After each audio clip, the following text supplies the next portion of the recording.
Peter B. Collins, News and Comment. It's Monday, December 4th, 2017. Welcome to the new dark ages, where more Americans will be consigned to poverty and death due to denial of access to health care. And the corrupt people who preside over all of this, will they ever be held accountable? These are dark days, friends. What happened after midnight on Friday in the United States Senate was an ugly process that delivered an even uglier blueprint for America's future that, as I mentioned, will consign millions of people to poverty, even greater than we have today. And many people will die denied access to health care, all to pay for corporate tax cuts and benefits that accrue 61% to the wealthiest among us. That is the vision that Republicans have for our country these days.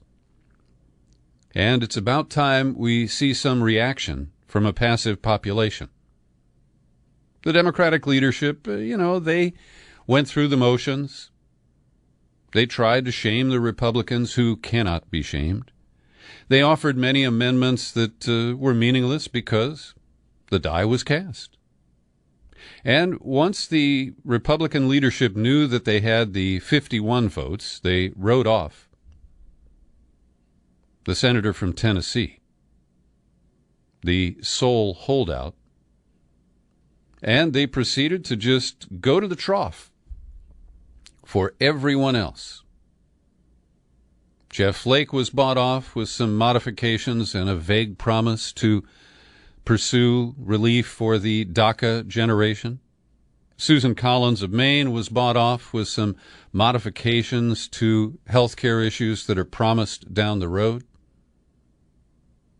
John McCain I had no respect for anyway. It was a flash in the pan when he provided the vote last summer that killed the attempt to fully repeal Obamacare. But even though this tax bill included unrelated items like drilling in the Arctic wild regions, some new abortion definitions, it's conception definitions that will presumably affect abortion law down the road.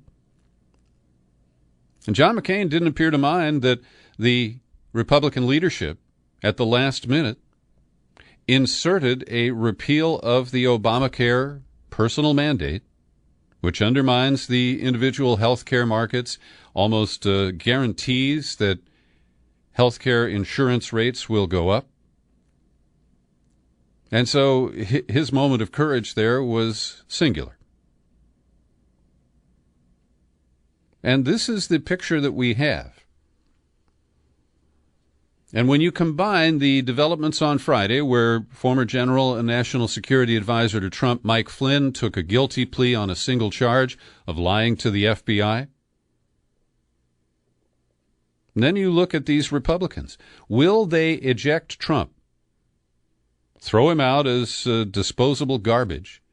Because, hey, they got their tax cuts and that's all they wanted? No. They are greedy motherfuckers. Pardon my language, but it is quite apt. And they will continue to try to plunder the government, roll back regulations, do everything they can to serve their masters, expecting that the unlimited campaign cash they will get will overcome the Steve Bannon division of the Republican Party, will overcome Democratic opponents, because they'll just have so much campaign money in 2018 and 2020, they'll be able to buy their way forward. And so we need citizens to do more than click on petitions. And I'm sorry to say that I don't see it happening anytime soon. The American public is fat enough, happy enough, distracted enough that it will not demand rejection of the obvious corruption of these people. And let's start with the Flynn controversy, because on Friday, yes, he did plead guilty. Not to collusion with Russians, not to manipulating the election, but to lying to the FBI about 2 of his phone conversations with Russian Ambassador Kislyak.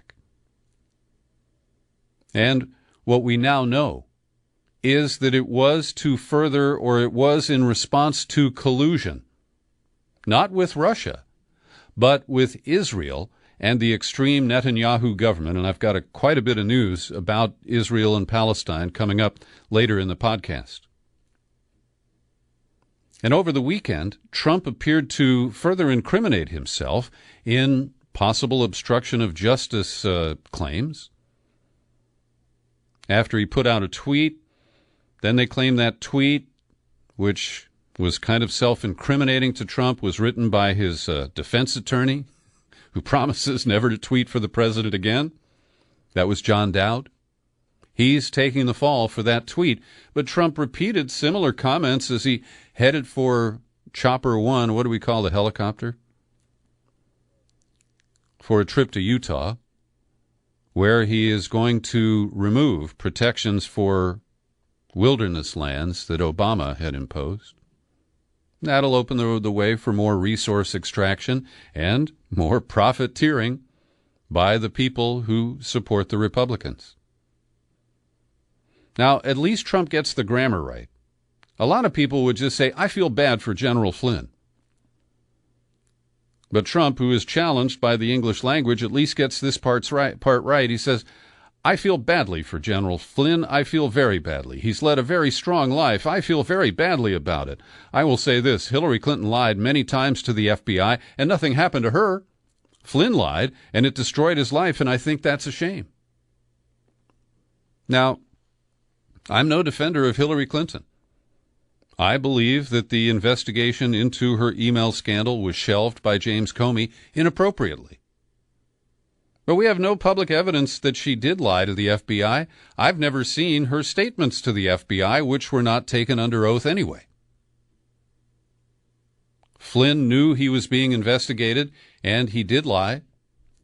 And that's a fairly cut-and-dried case. Then the president tried to intervene to protect him. He kept him on for 18 days after he was warned about it. And then he sacked Comey after Comey refused to go easy on Flynn. So this picture of corruption is really dark. It's insidious. And I think there's more to come with Mike Flynn, because it is easier to say that he lied about his lobbying relationship with Turkish interests than it is to say that Hillary Clinton lied to the FBI. Because Mike Flynn had to, register after the fact as a foreign agent. The money he took, the claims that he was considering a plan to earn an extra $15 million by kidnapping Fethullah Gulen and dispatching him to Turkey. I mean, these are over the top disgusting. And I have to assume that Mueller, whose investigation has no limits, will get around to the Turkey issue, unless Mike Flynn is able to cough up such important testimony against Trump that it's all just swept under the rug. And Trump is also attacking the FBI, and I offer no defense of the FBI, but it's for the wrong reasons. It's because it will not genuflect to Trump and deliver what he wants. But the FBI, as you know, I believe has been a rogue agency for decades, and it's only gotten worse since 9/11 under Bob Mueller. Yes, he's now our savior, right? And then James Comey. I don't approve of the way either of those directors ran the FBI. So Trump's tweet over the weekend, I had to fire General Flynn because he lied to the vice president and the FBI. He has pled guilty to those lies. It's a shame because his actions during the transition were lawful. There was nothing to hide. Now, we do see the clear outlines of a cover-up here. And Trump's claims that, he didn't do anything wrong during the transition. We'll get to Bob Perry's commentary on this in a moment. But I do think at minimum, Trump violated the standard that we only have one president at a time, and for him to be dispatching Mike Flynn to talk to the Russians, not to react to Obama's sanctions about Russia manipulating the election, that was out of bounds, if not illegal. At any rate, Trump's feelings for Mike Flynn seem unusual because he doesn't appear to have loyalty to anybody. And he can just cast off, throw under the bus anybody who becomes inconvenient for him. Now, Dianne Feinstein, my California senior senator, she's on the Judiciary Committee, and she's taken a lot of heat from Californians because she's been pretty conciliatory about Trump. But on Meet the Press on Sunday, she really advanced her position into a more aggressive posture. She said that her Judiciary Committee has an investigation. It involves obstruction of justice, and I think what we're beginning to see is the putting together of a case of obstruction of justice. Now, this is a bit of a leap for the very cautious Di-Fi. And she said that with the firing of Comey, it's my belief that that is directly because he did not agree to, quote, lift the cloud of the Russia investigation. That's obstruction of justice. And so Feinstein is coming around, and what we see is that the whole Russiagate scam, Russia hacked the DNC, gave it to WikiLeaks, they weaponized the emails, this was to take down Hillary and to favor Trump. That's all morphing. We're not hearing much more about that. There's no new evidence, there's no public evidence, as I have repeatedly pointed out to the chagrin of my listeners. And so what we're seeing is a case of obstruction of justice.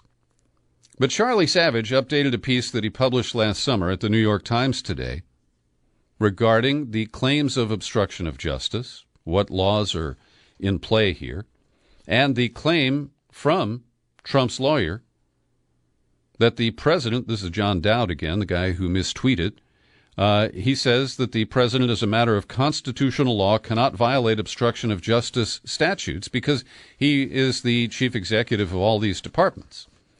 But when it is in an attempt to obstruct, influence, or impede an official proceeding, I don't think that is the legitimate exercise of presidential authority. And the bottom line here is that they have to prove that Trump would have had corrupt intent. I don't think that's hard to find. He had to have an intention of a cover-up.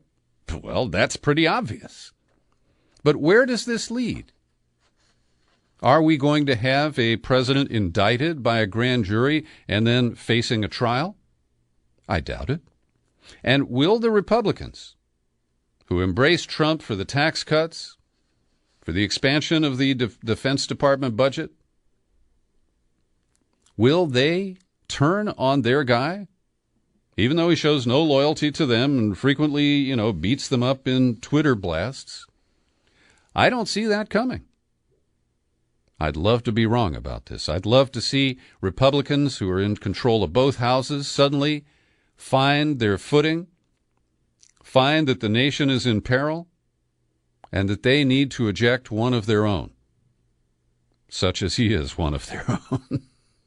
I'm sure they're offended by that idea. And I don't see it happening. Maybe if enough Republicans lose in the midterms next year, maybe that will be the wake-up call they need. But at this point, I'm quite pessimistic. We don't even see Democratic leaders setting the stage for impeachment. Nancy Pelosi, just like she did in 2006, says that it's not on the table, not on her table. And I think that's a big mistake. Bob Perry at Consortium News is a great independent thinker and a skeptic. And I don't agree with everything that he says in today's article about General Flynn. I'm linking to it in the show file so you can read and evaluate it yourself. But he says what is most disturbing about this case is that Flynn was pushed into a perjury trap by Obama administration holdovers at the Justice Department and the FBI. And he names Sally Yates, the brief acting attorney general, and James Comey as the likely creators of this trap. And armed with NSA intercepts of the phone calls that we now know that Flynn made to Kislyak at the behest of Jared Kushner and Trump himself, probably, and then reported back to those contacts after he made the calls, well, it's a strong argument that Bob Perry makes that Flynn was set up and knocked over by Sally Yates' unusual theory about the Logan Act from 1799, which prohibits private citizens from interfering with U.S. foreign policy. Now, I don't believe that it's appropriate for Mike Flynn at Trump's behest to contact the Russians and say, hey, ignore Obama's sanctions, we'll take care of that later. We only have one president at a time. And while you can say Mike Flynn as a transitional appointee to National Security Advisor was not really a private citizen, he was not empowered to make these moves as a government official. And that's where I have some disagreement with Bob Perry. But I do agree with his central point that Sally Yates, when she went to the White House and claimed that Flynn had been compromised, it's a very far-fetched theory because, as Perry analyzes, this would require the Russians to have detected the discrepancies. They would have naively assumed that U.S. intelligence agencies had not intercepted the conversations, and then they would have had to blackmail Mike Flynn, who they were hoping to use to improve relations between the U.S. and Russia. So I agree with Perry that the Sally Yates approach was really off base. But then we do learn that it was in service of the State of Israel that one of those calls was made, and the Russians declined to back off from the UN vote about the illegal settlements on Palestinian land, where the Obama administration moved to neutral. They abstained from the vote instead of vetoing it, as they had in the past. And there is the collusion with a foreign power. But, of course, Israel has special status among both parties in this country, and that will never be pursued. So it's an interesting picture. I encourage you to read that piece. And, hey, while you're at consortiumnews.com, take a look at Joe Laria's lengthy recap of the way the HuffPost censored his article, where he pointed out that the two key pillars of the Russiagate arc were both paid agencies of the Clinton campaign, CrowdStrike and Fusion GPS. As you know, I've aired this out in some detail. It is an important analysis that Joe Laria provided, and it remains censored over at the former Huffington Post. It's now just called HuffPost. And that's one of the things I learned from Joe's piece. Now, one of the really bizarre and confounding probabilities of the near future is that because the Republicans recklessly passed this tax cut package for corporations and the wealthy, they're going to turn around in short order and say, sorry, we can't pay for infrastructure, we can't pay the full freight for the hurricane and wildfire disasters that occurred in 2017. In fact, we're going to have to cut Medicare and Social Security.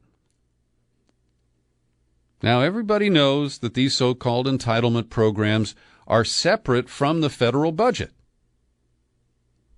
But they do play into the calculation of the long-term national debt. And even though this is oranges and kumquats, the Republicans will say, we've got to cut benefits to Social Security and Medicare recipients because look at the huge debt that we've got. It's staggering. It's a wall of debt. They created it, and they're going to use it as a club to whack people like me because I become eligible for Social Security next year. My plan is not to take the benefit until a little bit later because you get a bigger monthly payment, but I may take it as soon as I qualify as an effort to prevent them from cutting it in the future. And this is unconscionable. Now, Trump, of course, lies regularly, but one of the lies he told during the campaign was, don't worry, No, don't worry. We're not going to cut Medicare and Social Security. Every day I pause for a second to thank the people who support my podcast with your subscriptions.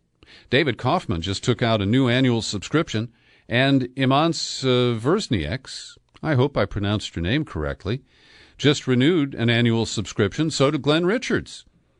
And I am grateful to those of you who decide to come on over to peterbcollins.com. You go to the sign-up page and choose a level of support that's comfortable for you. I'm very grateful to everyone who does that. And I have a few more items here in my stack about the tax bill, but I'm going to pass on them because you know the picture here, and underscoring that they had marginal notes that they used to ram through this bill late on Friday night. Well, you probably already know that, and it's not going to change much. I want to get to the issues related to the possibility of a government shutdown as early as the end of this week, when the current government funding bill will expire. And Mitch McConnell claimed on one of the Sunday shows that there simply is not going to be a government shutdown. It's just not going to happen, he said. But to get there, he needs votes from Democrats, because this is not reconciliation where the Senate can act with less than 60 votes in the procedural realm. He needs Democrats, the same ones that he just hosed, by not allowing any debate, any hearings. Yes, some amendments were offered and just batted down like a mosquito in the summertime. But McConnell and Trump are going to have a tough time getting through this next gauntlet. And Republicans hope to just extend things for another 2 weeks to buy time, but I'm not sure that'll make much difference. I referenced earlier that the Trump administration has been in collusion with the State of Israel. And we are learning through Mahmoud Abbas, the leader of Fatah, the Palestinian Authority, that he took a trip to meet with MBS, Mohammed bin Salman, in Saudi Arabia last month, and that MBS unveiled a really ugly plan that they will attempt to cram down on the Palestinians. And they would get a state of their own, but only non-contiguous parts of the West Bank, only limited sovereignty over their own territory. The vast majority of Israeli settlements in the West Bank, which most of the world considers illegal, would remain. The Palestinians would not be given East Jerusalem as their capital, no right of return for Palestinian refugees and their descendants. It means that zero of the demands or the requirements of the Palestinians will be met, and they'll try to just pour money into Palestine and Gaza. Apparently, MBS even offered a direct bribe to Abbas, which he says he refused. Now, we don't think that Arafat actually did decline the payments when bribes were offered to him. So just consider that as the frame for the other stories that I have here. Because on Sunday, Jared Kushner, our crown prince, who Trump has put in charge of the big deal to settle the problems between Israel and the Palestinians, he sat down with Hillary Clinton's biggest financial supporter and the man who dictated her policies about Israel, Haim Saban, at the Saban Forum.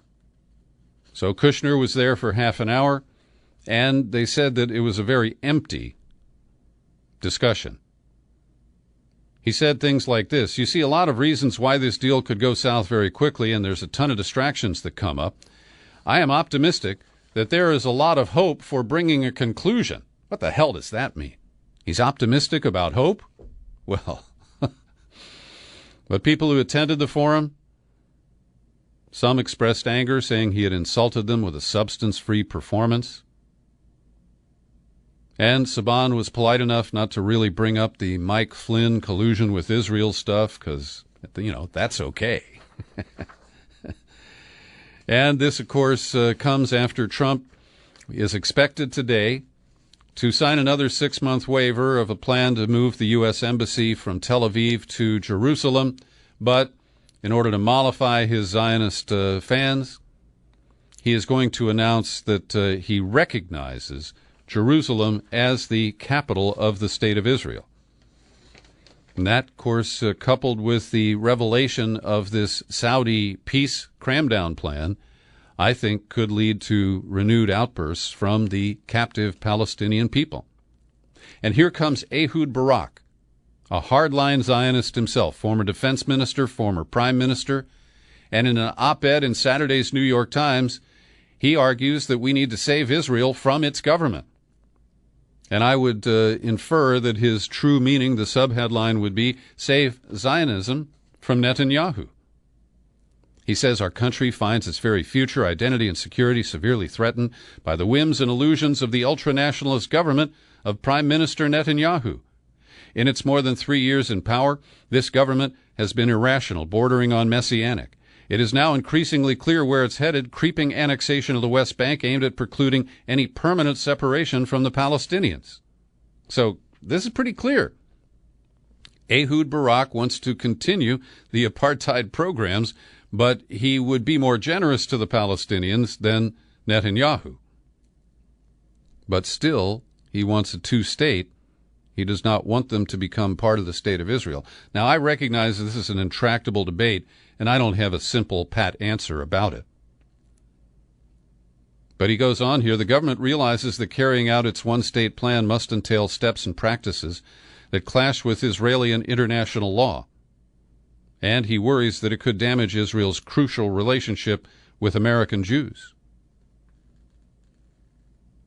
So it's interesting. I saw him on the PBS NewsHour last week, and he didn't go as far as he did in this op-ed. I'll link to it in the show file for today's podcast. Another reference that Barak makes is that there's a bill in the Knesset right now, and over the weekend, because it was exposed how much this would presumably benefit Netanyahu personally, Bibi went public on Facebook and says he wants the bill modified so it can't help him. It's called the Recommendations Bill, and it would end the police current practice of recommending to prosecutors whether to indict suspects when investigations are completed. And you know that there are 3 different tracks of investigation into Netanyahu for bribery, for corruption, and for abuse of his office. Meanwhile, a couple of clicks away in Egypt, where they are recovering from the worst militant attack in their modern history, more than 300 worshippers were killed, our Pentagon boss, Mad Dog Mattis, was dispatched to Cairo. And on the face of it, this Associated Press story I have indicates that it's all about responding to the militant attack on the mosque. But what the story doesn't say is that last week Russia made a deal with the military dictator al-Sisi in Cairo to use Egyptian air bases and to expand the military footprint of the Russian Republic. That, I believe, is the real reason that Mattis is in Cairo. Meanwhile, big news from Yemen, where the former strongman who was ousted after Obama, saw him as falling out of favor, Ali Abdullah Saleh, was killed today in the capital of Sana'a at his compound or nearby, where we understand there was an explosion.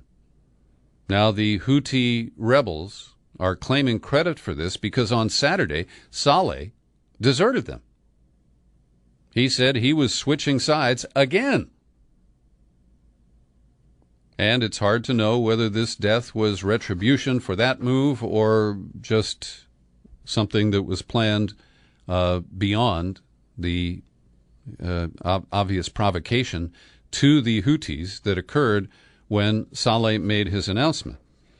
But the Houthis, who are frequently described in the New York Times and elsewhere as Iranian-backed, and until these recent missile attacks, I haven't seen any indication of direct support by Iran to the Houthis in Yemen. But over the weekend, they fired a ballistic missile at the UAE, at Abu Dhabi, targeting a nuclear power plant that is under construction there. Now, the UAE government says this is not true. They say their air defense system is capable of dealing with any threats and that there has been no attack. But the attack that the Houthis staged in November, launching a rocket that reached the public airport in Riyadh, the capital of Saudi Arabia, a 600-mile flight. Well, there's been further investigation, and while I'm often critical of the New York Times, they ran a piece today that exposes that the U.S.-supplied Patriot missile defense system did not intercept this updated Scud missile that was launched from Yemen into Riyadh. And while we see videos, I'm going to link to this report, and I encourage you to check it out online because there's a lot of supporting information, including videos of the launch of Patriot missiles. Not a single one intercepted this rocket, which split into two pieces, and parts of the rocket tube were found on the streets of Riyadh, but the warhead reached a runway at the Riyadh airport. Now, Trump tweeted at the time that, the U.S. had supplied these Patriot missiles. Our system knocked the missile out of the air, Trump said. That's how good we are. Nobody makes what we make, and now we're selling it all over the world. This is pure, unadulterated bullshit. And here we have a case where missile defense was deployed and it failed. Israel exaggerates the efficacy of its Iron Dome system by margins of 60 to 80%. And the U.S., in its bluster against North Korea, has claimed, don't worry, if they launch a nuclear missile, we'll bat it out of the sky. Well, the track record of our missile defense is really shabby. But that doesn't stop us from exaggerating and hyping and lying about it. But here we have some pretty hard evidence that comes from U.S. military sources, and they actually name the names in the Times. And all I can tell you is, when they say that missile defense works, you know they're lying. Well, we learned on Friday the identity of the former NSA contractor who illegally took classified information home, where it was hacked by his illegal use of the Kaspersky antivirus software. The man is identified as Nguyen Pho, P-H-O. We knew he was of Vietnamese descent. He is a naturalized citizen from Maryland, and they really went easy on him. He pleaded guilty to one count of willful retention of national defense information. Carries a 10-year sentence, but they agreed not to seek the full sentence against Mr. Pho. What's critical here is that he was charged in 2015 under the Obama administration, but we didn't learn about him and the Kaspersky-related hack until this summer. So from 2010 until March of 2015, Pho was taking homework home. We don't know exactly when he was hacked. But this is one of those unexplored possibilities related to the claim of Russian hacking of the DNC, that hacking tools of the NSA were hacked themselves and then redeployed in ways that could blame Russia for an attack on the DNC. It's a bizarre world we live in. And I will end with this bizarre moment. Because President 45, who is accused of 17 different acts of sexual harassment, groping, inappropriate sexual behavior, he's also been accused of sex with minors, but that's on a different scale. Well, he decided to endorse the accused child molester of Alabama, the former Supreme Court Justice Roy Moore, in his race for the Senate. How low will it go? Thanks for listening to my News and Comment podcast. It's free, and you're free to share it with absolutely anybody. We post it every day on YouTube. Happy trails to you until we meet again. Happy trails.